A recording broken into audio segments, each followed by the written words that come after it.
sí los escucho. Ahora los bueno, escucho. te presentábamos Lo que es el sueldo promedio.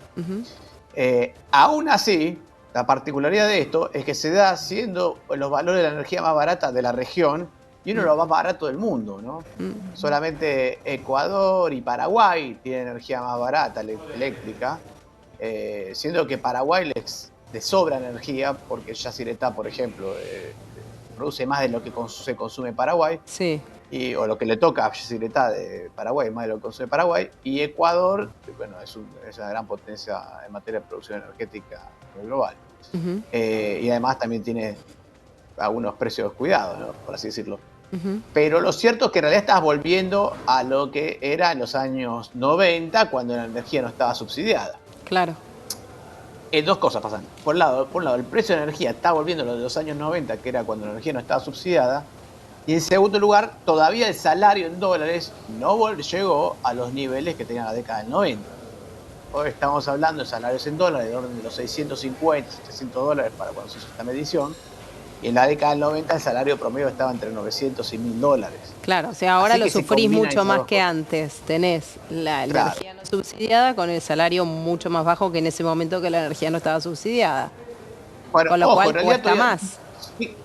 Sigue estando subsidiada la energía. Sí, claro. Y todavía tiene que subir un poco más. Claro. Para llegar a niveles de costo. Pero digo, ¿no? está llegando a eso con la diferencia de que tenés menos plata en el bolsillo.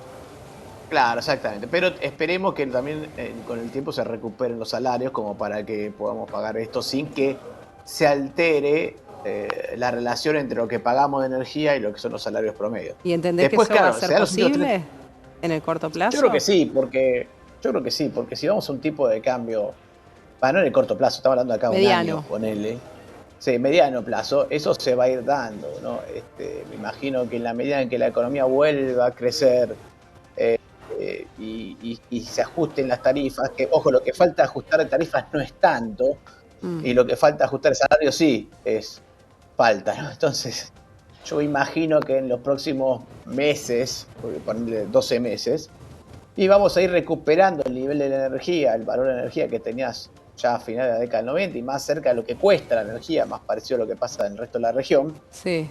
Y con salarios más altos. Me parece que lo que falta es menos duro que lo que pasó, por así decirlo. Bueno, ojalá, porque decís un año y entonces uno le hace pensar que a varios le van a cortar la energía, ¿no? Directamente, porque si de acá a un año recién se van a acomodar los salarios y el precio de la energía se va a ir acomodando a lo que realmente vale, es difícil de sostener. Sí, pero lo que falta de acomodar de precio no es tanto como lo que falta de acomodar de salario, ¿no? Si uno mira, ese es el proceso que uno debería ver a futuro si las cosas salen bien. Gaby. Pues si las cosas salen mal, ¿qué vas a hacer? Pero eso es un problemón. Pero si las cosas salen mal, no va a ser este el principal problema. Sí, claro, obviamente. Pero si las cosas salen bien, lo que uno debería esperar es que el salario crezca más de lo que puede crecer el precio de la energía, en dólares. Entonces, de esa manera, la cosa seguiría suavizando, por más que todavía falte ajustar el precio de la energía. Pues ya te digo, en Argentina el costo por kilowatt hora es de 11 centavos de dólar, cuando para poner en comparación, en Brasil es 20, en Perú es 23, en Uruguay es 24, en Chile es 17, Colombia es 14, lo que están por debajo son, ya digo, Ecuador y Paraguay, donde Ecuador es 10 centavos contra 11 Argentina y Paraguay 6 centavos. Pero hay países como Dinamarca tienen 54. Claro, ¿no? claro. Si vas a países europeos del primer mundo con ingresos mucho más altos, pero donde la energía también pesa muchísimo en el costo de vida de un país como Dinamarca, ¿no? Por varias razones. Primero porque hace frío y segundo porque es costosa la energía. ¿no? Fausto, ¿qué tal? Gabriela. ¿Qué pasa con la incidencia que tienen algunos sectores productivos, como por ejemplo la industria y la construcción, más teniendo presente los últimos resultados que se conocieron respecto, los resultados oficiales, ¿no? Datos oficiales respecto de este desplome, por ejemplo, en la industria superior al 21% o en la construcción superior al 42%, y estos sectores productivos imagino que son los que mayor traccionan o los que mayor aporte hacen al PBI del país. ¿Qué pasa con eso, con la incidencia entonces de eso y un resultado y una posible tendencia a la baja todavía que quede respecto de la actividad industrial? Bueno, a ver, es cierto que esto te tiende. Primer punto, ojo, acá estamos hablando de las tarifas de luz a nivel familiar, residencial, que tuvieron un aumento más grande porque en lo que es industrias, etcétera, ya venían con aumentos, ya se venía aumentando con más fuerza. Igual tuvo aumentos fuertes y obviamente, sobre todo en las pequeñas industrias, el impacto es grande. Y eso implica un aumento de costos adicional para los sectores industriales. La clave de acá es si el gobierno, si la economía argentina logra ordenarse lo suficiente como para que los aumentos de energía, los costos por aumento de energía, puedan ser compensados por la baja de la inflación y otras mejoras que uno está tratando o que el gobierno está tratando de imponer, ¿no? Porque el gobierno lo que dice es, a cambio de estos aumentos de tarifas y por lo tanto baja de subsidios, yo voy a reducir el déficit fiscal y eso va a llevar a una menor inflación. Ese es el trade que está ofreciendo el gobierno. Si eso sale bien, bueno, está bien, tendrás costos más altos por la energía, pero menos costos por lado de impuestos en algún momento, esperemos a futuro, y sobre todo menos impacto sobre el costo de lo que es el impuesto inflacionario, ¿no? A corto plazo, ¿qué es lo que están haciendo las industrias y el sector de la construcción? Utilizando stocks, que es lo que explica por qué se desplomó con tanta fuerza la actividad en esos sectores en estos últimos meses. Son sectores que primero estaban muy estoqueados. ¿Te acuerdas que a fin del año pasado se habían acumulado muchos stocks justamente para defenderse contra la inflación y una posible devaluación? Las empresas estaban muy estoqueadas y ahora con estos aumentos de los costos, bueno, si pueden, le echan mano al stock en vez de producir hasta que se consuman el stock. Entonces de esa manera compensan en cierta forma esta suba de costos. Por ahora, ¿no?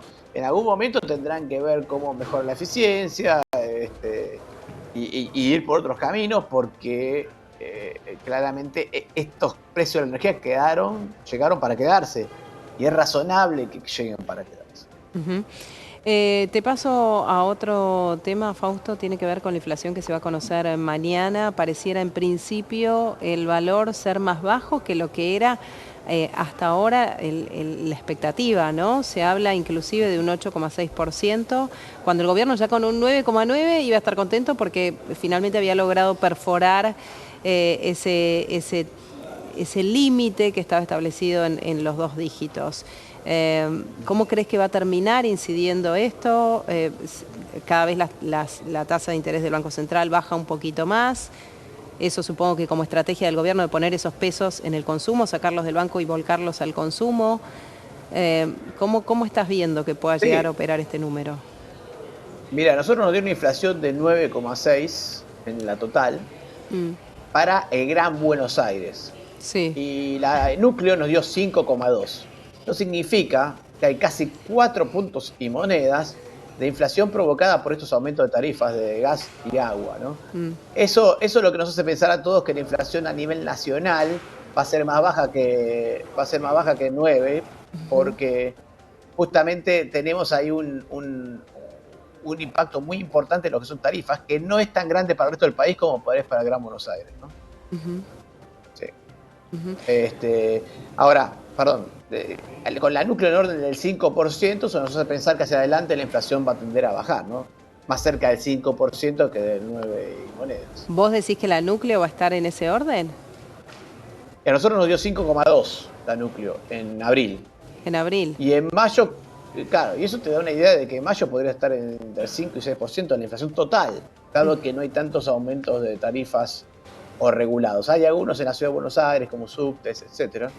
Pero eso nos hace pensar que la inflación en los próximos meses debería caer mucho más de lo que vino a bajar. Y entonces ahí, y la dejo a Gaby, ahí sí los planes del gobierno de igualar el tipo de cambio, abrir el cepo, se adelanta. Se hace más cercanos. Se hace más cercano, no sería junio, como en algún momento el gobierno vislumbraba, pero tampoco diciembre. No, a ver, acá hay 2 temas para el lado del cepo. Obviamente que el gobierno estableció una meta de inflación mensual. Claro. Te lo dice en el tipo de cambio. Cuando te dijo que el tipo de cambio se va a devaluar 2% mensual, claramente el gobierno tiene como objetivo el 2% mensual de inflación.